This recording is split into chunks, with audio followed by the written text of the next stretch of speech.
What's up, guys? It's Dan Woods, and we are here with another DanWoodzLive interview, but we're doing something a little different today. That's Decker. He's from a band called Stitched Up Heart. You may have heard of him a few times on the show, and we are actually doing... Go ahead. We got Nixie as well. It's me. Actually... Okay, guys, you're both special. All right, so...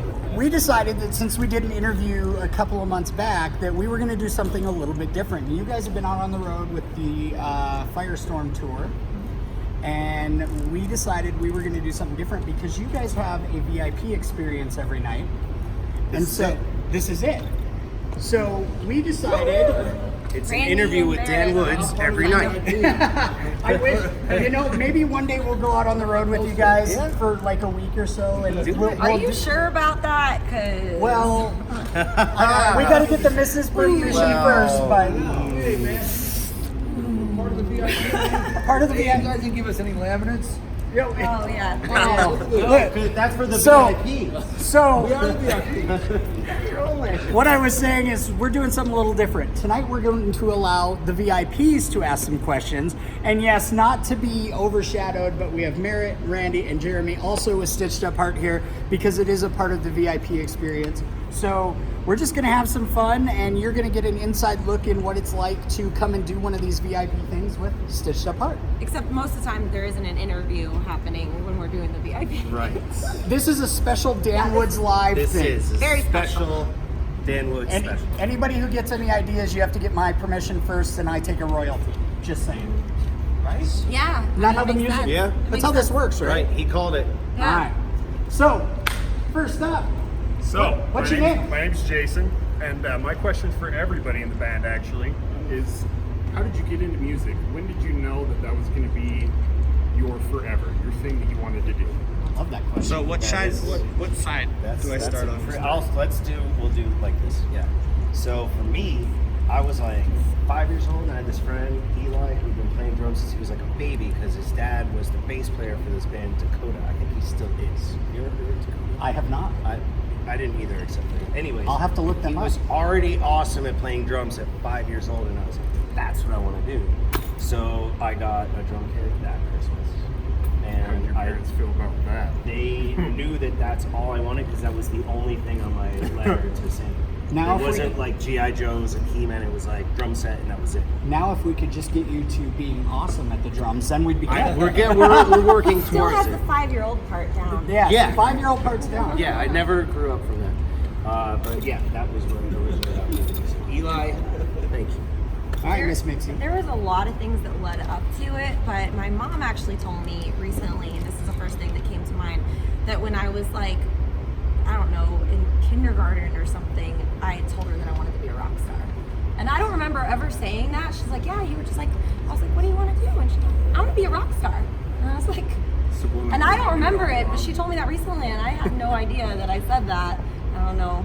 I have no idea why. But yeah, that's mine. Merritt? Well, my mom made my sister and I play piano, but at that point I didn't really think of it as like a career path. It wasn't until I learned to play guitar in 8th grade, and the very beginning to that music video from Third Eye Blind, Never Let You Go, there's like this like guitar moment where he's just playing the chords, and I just thought that was like the coolest thing ever. And from that point on, I was like, oh, I gotta learn to play that riff. And then I played that, and then I like fell into the whole Metallica thing.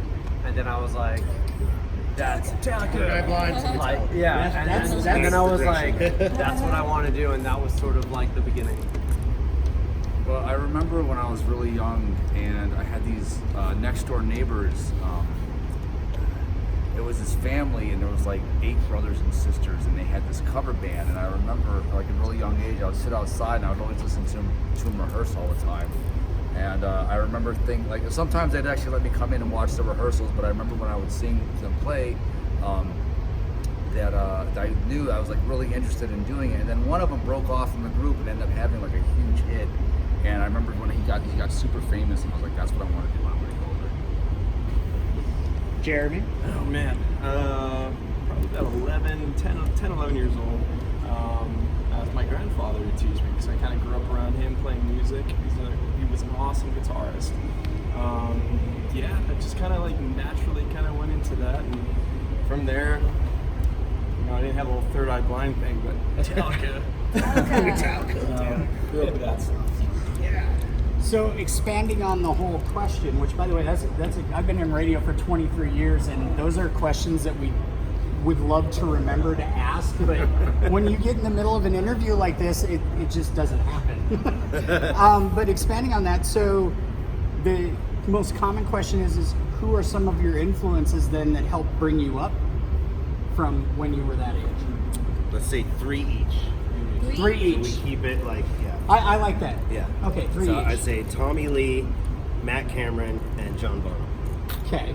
And what bands? Obviously, Tommy Lee is Metallica. Motley Crue, Soundgarden, also Pearl Jam, but mostly his Soundgarden work, and then, Led Zeppelin. Led Zeppelin. All right. Okay, only 3. Okay, so 2 posters on my wall. The first 2 posters was Korn and Pantera. And then I realized recently that I must have learned something from No Doubt in the early years. Like, because I remember seeing them live a long time ago. Tragic Kingdom was amazing. And I didn't. She was one of the few. She was one of the few women in like the punk scene or whatever back then. But I realized recently that might have had an impression on me without even knowing it. You know. That's where your full body convulsion headbanging comes in, is from Gwen, I think. You think? I don't think she like headbangs, but she does have a lot of energy. I remember her having like going from one side of the stage just running to the other. And one of the first rock concerts I ever got to see was No Doubt, Bush, and Goo Goo Dolls, and it was amazing. So let's see. So I mentioned that Metallica was sort of like the beginning, but that turned into my first big influence with Steve Vai.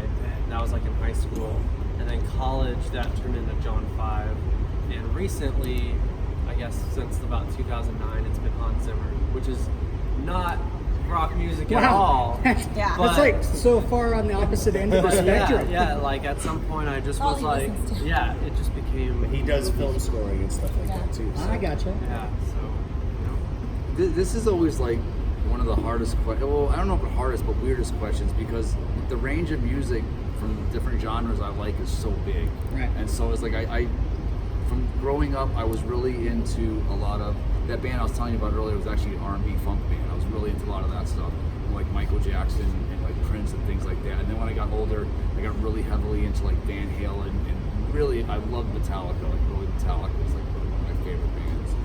But Cliff, Jason, or Trujillo? Or there's one more. It doesn't matter. I can't remember his name, but Cliff Burton was fucking insane. I remember watching Cliff 'Em All, like when he came out there and he was playing Anesthesia, pulling teeth. I was like, that's fucking insane. That was so cool. See, and for me, it's always been Newstead, because that's when I got exposed. That's the age group that I got exposed to Metallica. So, going back and hearing Cliff, yes, amazing, but I'm a Newstead guy. For me, that's my favorite. Well, Newstead was when I was introduced to Metallica too, but like still my favorite album was Ride the Lightning. Right. That they had. Metallica. Metallica. Talk Metallica in this, please. Oh man, it's pretty easy for me. Oh yeah, it was Hetfield's birthday yesterday. It was Hetfield. Yep, Yeah. Papa Het. Was it 56, I think? Yeah, something like These that. guys out there, yeah, it's pretty easy for me. It's my grandfather for sure, 100%. James Hetfield and Jennifer Batten, old Michael Jackson's old guitarist. Yeah. She was fucking awesome. She still is awesome. I was such a Michael Jackson fan back in the day. I grew up with a lot of that stuff. Learned a lot of that stuff. So she was fucking awesome. It's funny that you bring up Michael Jackson and his guitarist, because the other day I was actually talking about Oriantha. Oriantha, yeah. She's and was having a badass, too. conversation about her, and feel bad she never got to really fulfill that part. Right. Oh, but she's doing all right. She's doing all right. Yeah, she's doing all right. Yeah. All right, so here's the deal. As always, you can go check out the social medias. Of course, you can always find stuff on Dan Woods Radio on Facebook. I want to say thank you to Brutal Planet Magazine for also helping us out and partnering with us and putting this out there as well. Make sure you check them out on Facebook. And of course, make sure you check out our friends in Stitched Apart. They are everywhere: Facebook, Instagram, Twitter. Am I missing any? Snapchat. Snapchat. Tinder. Grinder. Of course you are, Dexter. Grinder, my favorite. eHarmony, Bumble. So, any final questions from the VIPs? Because I want to make sure nobody gets left out here. Step this way for me. You. This way. Do you have questions? Do you have a question? No. There you go. Right answer. Yeah. All right, guys. Make sure you follow Stitched Up Heart on Facebook, and make sure you follow DanWoodzLive. And don't forget, the 3 most important things in life are peace, love, and naked sex. I'm out.